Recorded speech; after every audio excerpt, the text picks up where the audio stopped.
ಮನೆಗೆ ಈ ರೀತಿಯಾದ ಪಶು ಪಕ್ಷಿ ಕೀಟಗಳು ಬರುವುದು ಅತ್ಯಂತ ಶುಭದಾಯಕ. ಹಿಂದೂ ಪುರಾಣಗಳ ಪ್ರಕಾರ ಪಶು ಪಕ್ಷಿಗಳನ್ನು ಪೂಜನೀಯ ಭಾವನೆಯಿಂದ ನೋಡುತ್ತಾರೆ. ಪಶು ಪಕ್ಷಿಗಳು ದೇವತೆಗಳ ವಾಹನಗಳ ರೂಪದಲ್ಲಿ ಶ್ರೇಷ್ಠವಾಗಿವೆ. ಇಂತಹ ಪಶು ಪಕ್ಷಿಗಳು ಕೀಟಗಳು ನಮ್ಮ ಮನೆಗೆ ಬರುವುದು ಶುಭದ ಸಂಕೇತ. ಇವುಗಳ ಹಿಂದೆ ವೈಜ್ಞಾನಿಕ ಮತ್ತು ಶಾಸ್ತ್ರೀಯ ಕಾರಣವಿದೆ. ಕೆಲವೊಂದು ಪಶು ಪಕ್ಷಿಗಳು ವಾತಾವರಣದಲ್ಲಿರುವ ನಕಾರಾತ್ಮಕ ಅಂಶವನ್ನು ಪತ್ತೆ ಹಚ್ಚುತ್ತವೆ ಮತ್ತು ಆ ಶಕ್ತಿಯನ್ನು ಹಿಂಬಾಲಿಸುತ್ತಾ ಬೇರೆ ಬೇರೆ ಪ್ರದೇಶಗಳಿಗೆ ಹೋಗುತ್ತವೆ. ನಾವು ಸುಖ, ಶಾಂತಿ, ನೆಮ್ಮದಿಯನ್ನು ಹುಡುಕಿಕೊಂಡು ದೇವಸ್ಥಾನಗಳಿಗೆ ಹೋಗುತ್ತೇವೆ. ಅದೇ ರೀತಿ ಪಶು ಪಕ್ಷಿಗಳು ಸಕಾರಾತ್ಮಕತೆ ಇರುವ ಸ್ಥಳಕ್ಕೆ ಹೋದಾಗ ಅಲ್ಲಿ ನೆಮ್ಮದಿಯ ಅನುಭವವಾಗುತ್ತದೆ. ಆದ ಕಾರಣ ಯಾವ ರೀತಿ ಮನೆಗಳಿಗೆ ಪ್ರವೇಶ ಮಾಡುತ್ತವೆ ತಿಳಿಯೋಣ.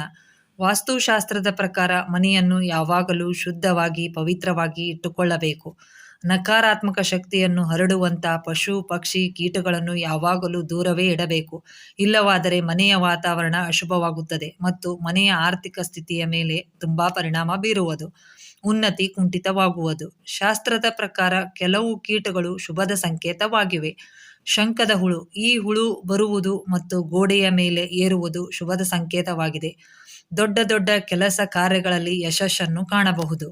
ಕಪ್ಪು ಇರುವೆ, ಇವು ಮನೆಯಲ್ಲಿದ್ದರೆ ಸುಖ, ಸಮೃದ್ಧಿ, ಉನ್ನತಿಯ ಸಂಕೇತ. ಅದರಲ್ಲಿಯೂ ಕಪ್ಪು ಇರುವೆಗಳು ಬಿಳಿ ತತ್ತಿ ಹೊತ್ತುಕೊಂಡು ಎದ್ದರೆ ಸಿರಿ ಸಂಪತ್ತು ಬರುವ ಸೂಚನೆ. ಇರುವೆಗಳಿಗೆ ಸಕ್ಕರೆಯನ್ನು ಹಾಕಿದರೆ ಶುಭ. ಅಕ್ಕಿ ಡಬ್ಬಿಯಿಂದ ಇರುವೆಗಳು ಆಚೆ ಬರುವುದು ಕಂಡರೆ ಮುಂದಿನ ದಿನಮಾನಗಳಲ್ಲಿ ಹಣದ ಹರಿವು ಹೆಚ್ಚಾಗುವುದು ಮತ್ತು ಆರ್ಥಿಕ ಸ್ಥಿತಿ ಚೆನ್ನಾಗಿರುತ್ತದೆ. ಇರುವೆಗಳು ವೃತ್ತಾಕಾರವಾಗಿ ತಿರುಗಿದರೆ ಲಕ್ಷ್ಮಿ ಆಗಮನವಾಗಿದೆ ಎಂದರ್ಥ. ಇರುವೆಗಳು ಉತ್ತರ ದಿಕ್ಕಿನಿಂದ ಬರುವುದು ಶುಭ. ದಕ್ಷಿಣಕ್ಕೆ ಹೋಗುವುದು ಕಂಡರೆ ಅಶುಭ. ಪೂರ್ವದಿಂದ ಬರುವುದು ಸಕಾರಾತ್ಮಕತೆ ಹೆಚ್ಚುವುದು ಮತ್ತು ಪಶ್ಚಿಮದಿಂದ ಬರುವುದು ಪ್ರಯಾಣ ಯೋಗ. ಹಲ್ಲಿಯನ್ನು ಕಂಡರೆ ಶುಭದ ಸಂಕೇತ. ದೇವರ ಮನೆಯಲ್ಲಿ ಹಲ್ಲಿ ಇದ್ದರೆ ಸೌಭಾಗ್ಯದ ಪ್ರತೀಕ. ಧನ ಸಂಪತ್ತು ವೃದ್ಧಿಯಾಗುತ್ತದೆ. ಕಪ್ಪು ಬಣ್ಣದ ಹಲ್ಲಿ ಬರುವುದು ಅಶುಭ. ಚೇಳು, ಯಾರ ಮನೆಯಲ್ಲಿ ಚೇಳು ಹೊರಗೆ ಹೋದರೆ ಲಕ್ಷ್ಮಿಯು ಆಚೆ ಹೋದಂತೆ. ಹಬ್ಬ ಹರಿದಿನಗಳಲ್ಲಿ ಹಳದಿ ಬಣ್ಣದ ಚೇಳು ಮನೆಗೆ ಬಂದರೆ ಲಕ್ಷ್ಮಿಯ ಆಗಮನ. ಬೋರಂಗಿ, ಮನೆಗೆ ಕಪ್ಪು ಬಣ್ಣದ ಬೋರಂಗಿ ಬರುವುದು ಶುಭದ ಸೂಚಕ ಮತ್ತು ಬೇಗನೆ ವಿವಾಹಕ್ಕೆ ಸಂಬಂಧಿಸಿದ ಸಮಾಚಾರ ಸಿಗುವುದು. ಅದನ್ನು ಹೊಡೆಯಬಾರದು, ಏಕೆಂದರೆ ಇದು ಕೆಟ್ಟ ಸಮಯ ದೂರವಾಗಿರುವ ಸಂದೇಶವನ್ನು ತಂದಿರುವುದು. ಅದು ಮನೆಗೆ ಬಂದು ಹೋದರೆ ಒಳ್ಳೆಯ ಜೀವನ ಪ್ರಾರಂಭವಾಗುವ ಸೂಚಕ. ಚಿಟ್ಟೆಗಳು, ಇವುಗಳು ಮನೆಗೆ ಬರುವುದು ಶುಭ ಮತ್ತು ಸೌಭಾಗ್ಯದಾಯಕ. ಒಳ್ಳೆಯ ಶುಭ ಸಮಾಚಾರವನ್ನು ತರುವುದು. ಪದೇ ಪದೇ ಕಾಣಿಸಿದರೆ ಜೀವನದಲ್ಲಿ ಬೇಗನೆ ಶುಭ ಸುದ್ದಿಯನ್ನು ಕೇಳುವುದು ಮತ್ತು ಜೀವನದಲ್ಲಿ ಸುಖ ಮತ್ತು ಸಂತೋಷವನ್ನು ತರುತ್ತವೆ. ಜೇಡರ ಬಲೆ, ವಾಸ್ತುಶಾಸ್ತ್ರದ ಪ್ರಕಾರ ಮನೆಯಲ್ಲಿ ಜೇಡರ ಬಲೆ ಕಟ್ಟುವುದು ಶುಭವಲ್ಲ. ಇದು ದರಿದ್ರತೆಯ ಮತ್ತು ಸೋಮಾರಿತನದ ಸಂಕೇತ. ಇವು ಜೀವನಕ್ಕೆ ಸಂಕಟ ಮತ್ತು ದರಿದ್ರತೆಯನ್ನು ತರುತ್ತವೆ.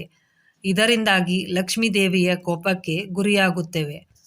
ಆದ ಕಾರಣ ಜೇಡರ ಬಲೆ ಕಟ್ಟದಂತೆ ಎಚ್ಚರ ವಹಿಸಬೇಕು.